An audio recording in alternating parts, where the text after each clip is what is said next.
welcome everybody to a very special episode of The Wolf of Wallsend. I think this is, I keep on messing this up by the way, episode 7? Aye? Then it's your podcast. Thank you for confirming that. Yeah, a very special episode in a call for two very special individuals. I've got colleagues, friends, fellow hustlers, Luke Robinson and Will Matthews. And have a special round of applause.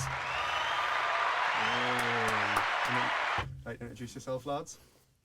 Well, I'm the name behind this podcast, basically. So what he's never told anybody is that he stole this name, right? So he's from Wallsend-ish, so I'll give him it. But my podcast, 50 Shades of Sales, needed a rebrand. So our ex-marketing director said, Luke, what can we go with? And I was like, why don't we try the Wolf of Wallsend? 2 weeks later, Russ posts a video on LinkedIn. I'm not the Wolf of Wallsend. I was like, you little bastard. But anyway, he's done it justice, so I'll give him that. Yeah. But yeah, I'm reluctantly here. Yeah. Oh, well. I'm probably going to steal that mantle once you leave as well, Russ. Yeah. You're the bad lad from Blythe, aren't you? Aye. Don't want to be known as the bad lad from Blythe. I need to try and figure out. So we've got the original Wolf of Wallsend, who's from Sunderland, by the way. And Will, introduce yourself, go on. Yeah, well, Will Matthews, long-time friend and colleague of Russell, former mentee, were you, Russ, of mine? Yeah. And now I'm probably your mentee, but I'm gonna have to find a new one now that you're off. Brilliant. Well, mentioned it's a very special episode, and that is because this is my last day here at Durham Lane. 2 years, around 8 months. Learned a lot. I think I've matured a lot as a person. Definitely got better at sales, not just a little divvy making 200 phone calls anymore. Still a divvy though. Little divvy making 50 now, unless it's for connect and sell. Shout out for that. But yeah. So look, Will, you were with me from day one. I was your mentee. You were my mentor. A few things have changed. You've left. Sorry, you've left. You've came back to Durham Lane. There's loads happened in that time, Luke. You've been a stalwart here from day one.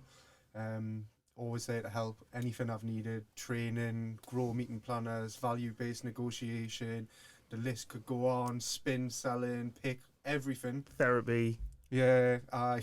a bit of therapy, a bit of counselling, impromptu counselling. Bit of big brother advice as well. But no, it's been a pleasure in terms of the 2 years and 8 months that we've had you here as well. We talked about mentor, mentees. I saw this kid walk through the door, suit, first day, sharp haircut. I thought, protege, he would go. Yeah. But no, mate, you've made a huge impression in such a short amount of time as well. So I think it's worth just shouting out yourself because you're not going to do it yourself. So no, it's been an interesting couple of years, but you've gone from here to here very, very quickly. And it's testament to the work that you've put in, but also some of the creative things that you've come up with within this organisation. And I think you've probably left a lot of processes in place for guys like Will and some of our outsourcing guys to really pick up and run with. Yeah, no, that's good to hear. Sorry, guys, I'm just going to drop off for 1 second. I'm just worried that I'll cut this bit out, but I'm just worried that this isn't very good. I just moved it a little bit. You've got to be perfect, yeah. Thanks for that, Luke. Means a lot. I can always remember the first day that Russell walked through the door. You mentioned his suit. Probably the first one in that day. Last person to leave. 5:30. Everyone's getting ready to down tools, and there's Russell with his new sales enablement tool. Brings in Lusher across with him. Still making calls and getting meetings at 5:30, and obviously I'd been there at Durham Lane for probably over a year and a half at that point. Yeah. I remember just thinking, shit, I'm probably going to need to step my game up here as well. No, he did though. He came in with a standard that we expect and that we want to set, but then nobody ever really follows. Like we say, this is what you should do, bang bang, like all the time. But actually, you just came in and did it without really asking. That's probably product of where you've come from, though, right? Yeah. 200 dials a day. If you didn't hit your dials or get your 2 meetings, you'd be hanging around until 6 o'clock anyway. Do you know what I mean? It was just that environment. And then Glengarry, Glen Ross. Exactly, Glengarry, Glen Ross. I know you wanted to mention that. Yeah. So I was actually going to throw in some of the questions at the end just for the crack, but no, it's been been a weird. I feel like part of the furniture. Like it feels like I've been here for a very long time, like forever, really. In terms of like, as long as I think of my career, it feels like I've been here for the entire time, and I think that's just, I've definitely rounded a lot since being here, working with people like you, and learning new things from you, Luke, but also like trying to introduce you to new things as well. I think that always helps. You learn by teaching, and Will, you're the same. Learn new things from you in the early days, and the last couple of months try to help and distill some insight on you, because I've had my notice has been in, so I've had time to do a bit of extra learning and development. Let's just call it. So yeah, but look, we'll keep the format on this one, because instead of just waffling on for 20 minutes, what I always ask people, what got them into sales. So I'd love to hear it from you two, first timers on the podcast, and let's take it off tangent wherever we need to. But in terms of keeping a bit of a format, what got me into sales, I've mentioned it, 200 calls a day. It was tireless, it was ruthless, and I know you have somewhat of a similar background, and we've worked projects that have been almost like that. So what's got you two lads into sales, and what will keep you in sales? I think I needed some money to go away travelling, so that's what got me into sales. I looked for a job that just happened to be down the end of my street, and it was with Littlewood's Catalogue. I was there for 5 months, basically put every bit of me pay packet away, and then took off on a plane to go to India on the 1st of September, probably 2007. How old were you at that point? 21. You can work out how old I am. Before travelling was cool, you know what I mean? I was trailblazing my way through India and Thailand. But either way, did that, came back. And my girlfriend at the time, she was a manager in Royal and Sun Alliance, More Than, or known as More Than. Yeah. So I went across and worked. Well, I was supposed to be working evening and weekends in terms of part-time while I was going back to university. Didn't happen that way, ended up going full-time. Then dropping down to evenings and weekends, got put on an outbound dialing team where literally you would just be connected unless you actually stopped the machine doing it. Yeah. So in terms of 200 dials, they were already being made for me, but you were just being connected through to people who had done quotes online. Yeah. So we did car insurance, pet insurance, then got trained up in home insurance, then home service, then car service. So kind of became like, jack of all trades, master of none. Yeah. But it gave you the opportunity to do plenty. Met a couple of colleagues that are still within the organisation now with More Than. Then got myself recommended in here. Got plonked right in front of Lee and Richard, who were doing the interviews at the time. Tiny little office next to the Leesers in Newcastle. Got a job. The rest is history. What will keep me in sales is excitement and people. Yeah. The last 18 months has been a challenge, certainly for an extrovert like myself, particularly in my role. I like new places, new faces, new people. And I've spent the best part of 18 months screaming into a laptop screen. So what I do need is I need a little bit of adventure. I need a bit of wind in my sails. It will come soon enough. We've got a couple of projects that I think we're getting face-to-face soon. That will keep me in sales. Excitement, people, and new adventures for sure. That sounds good. Thank you for that, Luke. And you, Will? I don't think I've asked you this question before, actually. Yeah, I mean, typically I fell into sales, to put it that way. Whilst I was at university studying business studies, I needed money. Like most students couldn't get a full-time job, didn't even know what I was good at. Found myself working in a market research centre in Leeds. Very straightforward work. Here's a script, B2C. Here's a list of names that you need to dial. These are the questions that you're going to ask, and naturally, it was actually quite good for me because it helped build my confidence. Third year came around, didn't really pay too much attention, probably as much as I should have. Moved back up to Newcastle. Ended up working with my dad. Shout out to Bay Beds. Shout out to Baytown, yeah. Baytown, sorry. That's why he's got a cracking permatan as well. He'll kill you if you. You want to talk about salesman? Your dad was selling sunbeds to my mum in the 90s. My he sold everything. He tried loads of different stuff, from being a timber merchant, washing machines. So do you reckon it was kind of in your blood to do it? I think I always wanted, Or just like as an example set. Yeah. I always wanted to do something business related. I'm not good with my hands. Crap at engineering. Not great at maths. Although I can produce quotes if anyone's want one after this. Knows what 5 or 7% of something is. Yeah. Immediately, instantly, 10. But I've always wanted to do something, I guess, entrepreneurial, and I guess sales does fall into that.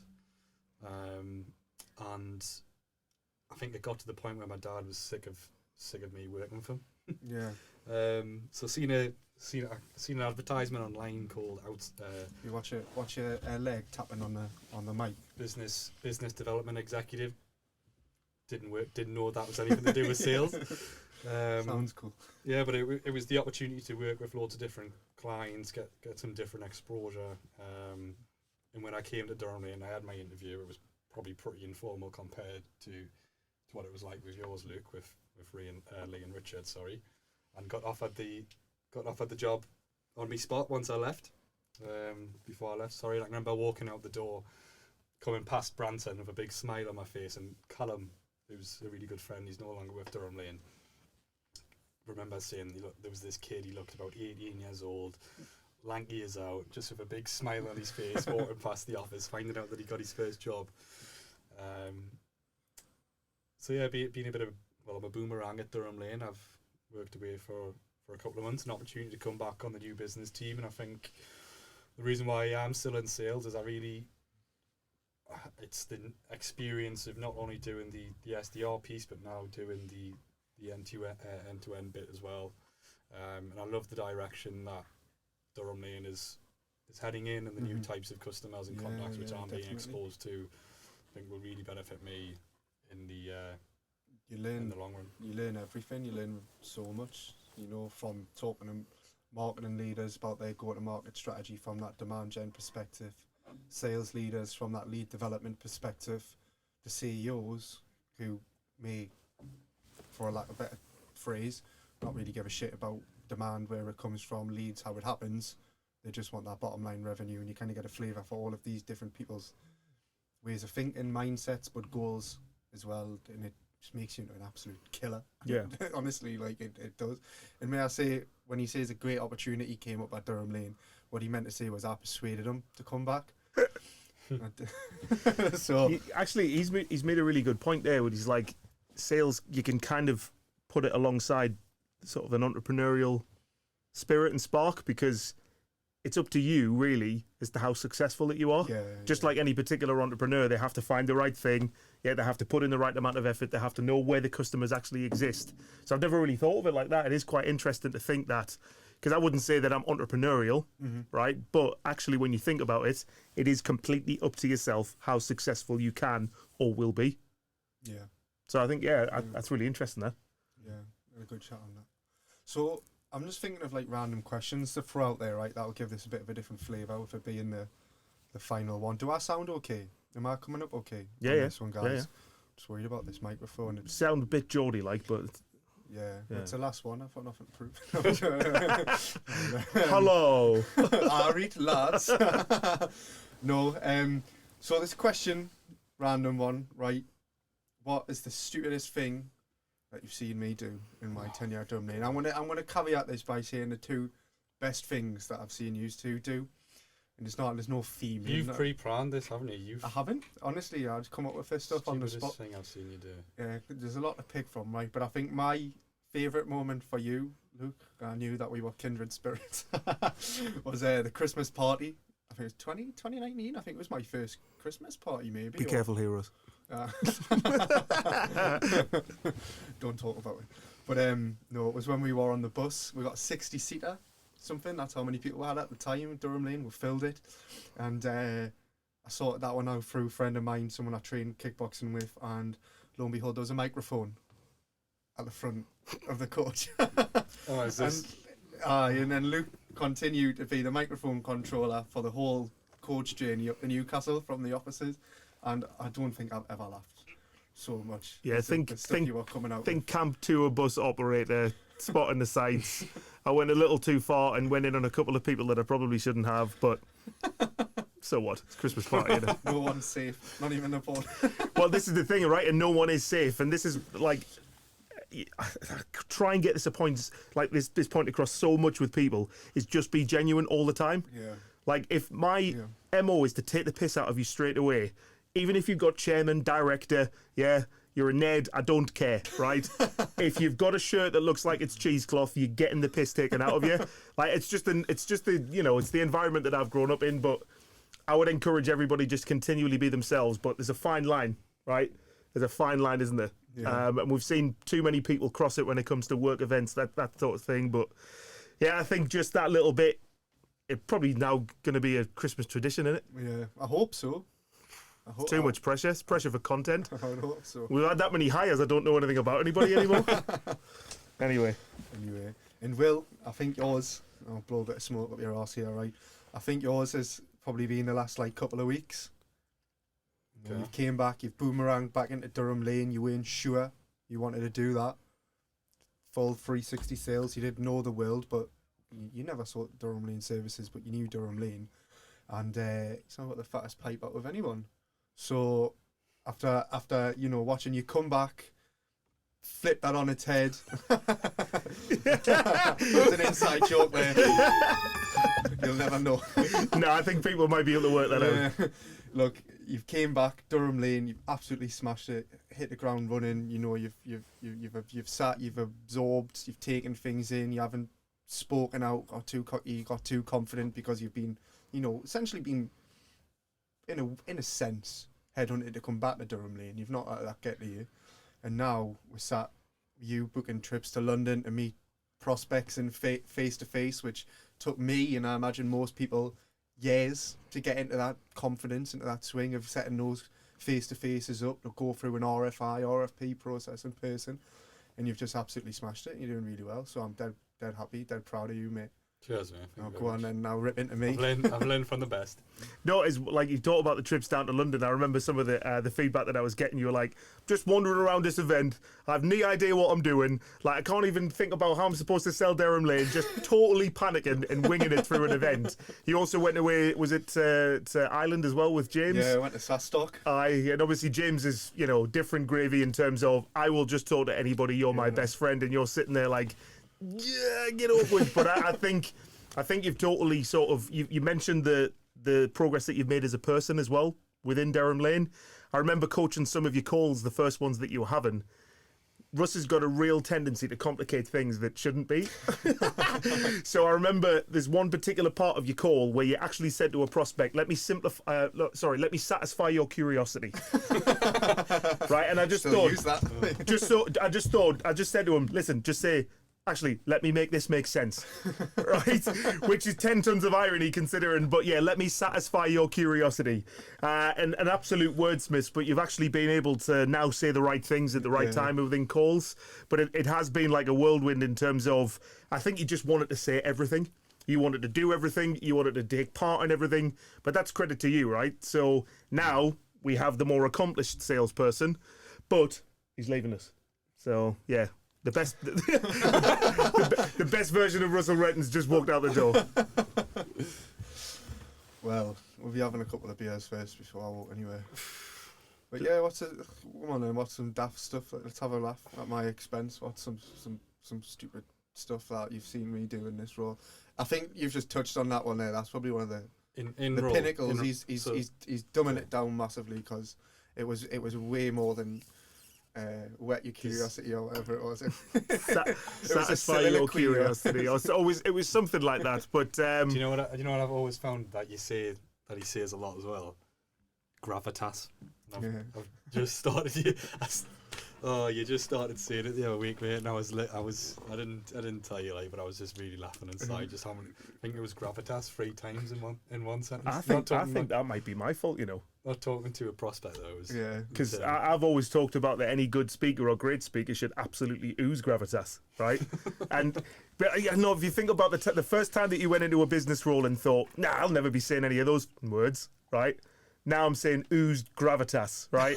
You know what I mean? Or let's get a steer on things, right? I think you are probably the absolute top kind of business acronym type No way. phrases. I'll shoot myself in the head if I ever say touch base. I was just about to say, what do you think is one of the most overused Touch base. sales terms in the world? And Reach out. It has to be touch base. Yeah, reach out and touch and base.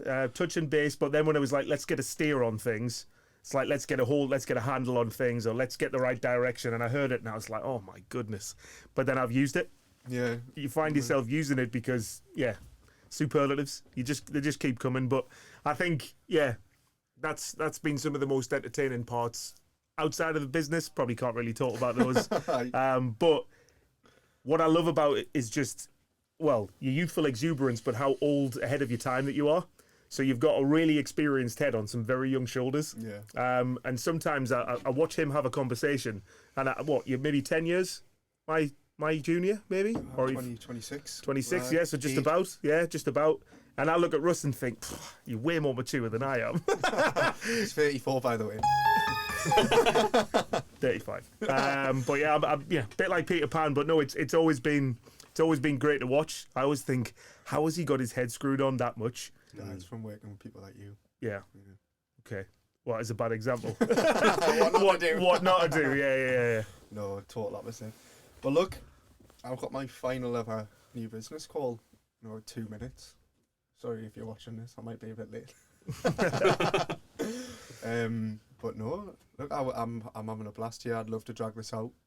I'd not even drag it out, that's the wrong phrase. Love to continue. This is good crack. I'm sorry we've waited until my last day to get together and do this podcast. I would have loved to have James and Phil here as well. Anthony Usher, he's next door, he's on a call. Shout out everyone at Durham Lane. Shout out Richard and Lee. Shout out to Tracy, head of HR. Hold tight to Yasmin on the marketing mic. Love you all. And that's it. Durham Lane. We're out.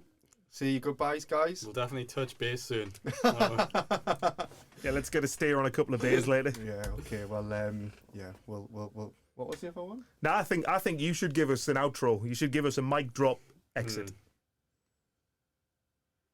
I'm going away to Connect and Sell. If you want any test drives, give us a shout on LinkedIn. No. You have to edit that out. Definitely have to edit that out. No, you could just finish on one of us. Yeah. Well, what do you mean? I don't know what to do. Yeah. Well, I'm just saying, Durham Lane's done this for me.